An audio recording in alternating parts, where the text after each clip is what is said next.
In one extreme case, where I had a house that was priced at $299, my folks won it for $341, and they thought, sure, I cannot overpay for this house. And I said, you're not. So the appraisal comes back at, you guessed it. Hey, ladies and gentlemen, it's Jerry McManus from Keller Williams here, and what I'm going to do today is a sister video to a prior video that I did. It was called Dangers of Overpricing. Today, I want to explore the dangers of underpricing a home. And you may think to yourself, and I know that there's a good number of agents that are out there that think that, hey, that's impossible. No, it's not, because I have seen this happen quite a bit lately. And one of the things that you wind up doing is because agents are not taking the time that is necessary to properly price a home in its marketplace. I have a very obvious question for you. How many people are going to be buying your house? The answer is one. So let me ask you a question. Do you want to take the chance of not getting full market price for your house? Well, I would sincerely hope that you would say no to the answer to this question. You don't want to take any chances. You want to make sure that you get what you're supposed to be for your house. So how do you accomplish that? You do not accomplish that by underpricing your home. It's a fairly ubiquitous strategy here in today's real estate market, and that's not one that I subscribe to. Say for the sake of argument, you have a home that is worth every penny of $500,000. So what happens is a real estate agent comes in and convinces you to price your house for $450,000. And in that, they say that you're going to have a multiple bid situation because of the way that the market is, and they're going to bid it up to $500,000 or more. Really? Guess what? That doesn't always happen. And I've seen far too many cases for both, especially my buyers. My sellers don't run into this problem, but my buyers do run into this.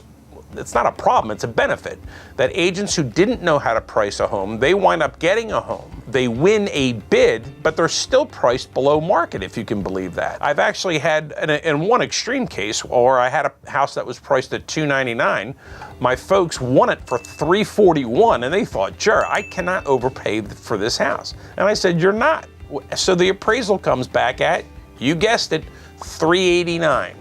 So now all of a sudden, they got about, let's do some quick math here, a little over $40,000 of free equity because the agent did not know how to price the home. And that's one of those things that I see, and I see it happening way too often because I do a lot of listings. What happens when you have a house that is priced to market as opposed to below market? The house priced to market gets fewer showings and fewer offers. Yes. And that's a good thing. And I'm going to tell you, and I'm going to ask you this one question. Do you want someone going through your house that cannot buy your house? The answer is no. You don't want that person going in. So again, going back to our illustration, if you have a house that's supposed to be a $500,000 house and you're asking $425 and $450 for it, you're going to get $425 and $450 buyers going through your house.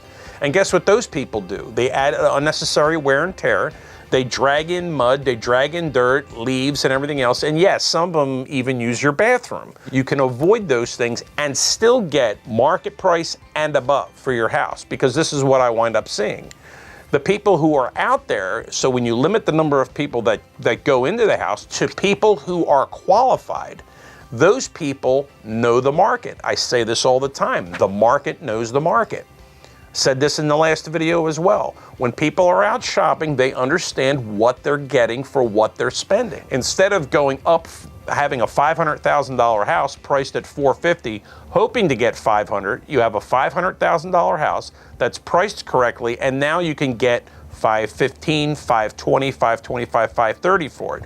Again, the market knows the market, and they will bid it up from that point. But you're not going to go from $450,000 to $525,000. It just isn't going to happen. My contact information is in the end screen. Please hit the subscribe button and notification bell so that we can stay in touch, and we'll see you again on the next video. Hey guys, don't forget to hit the subscribe button and notification bell. This way we can stay connected. Here's my contact information should you have any questions. Otherwise, I'll see you in the next video.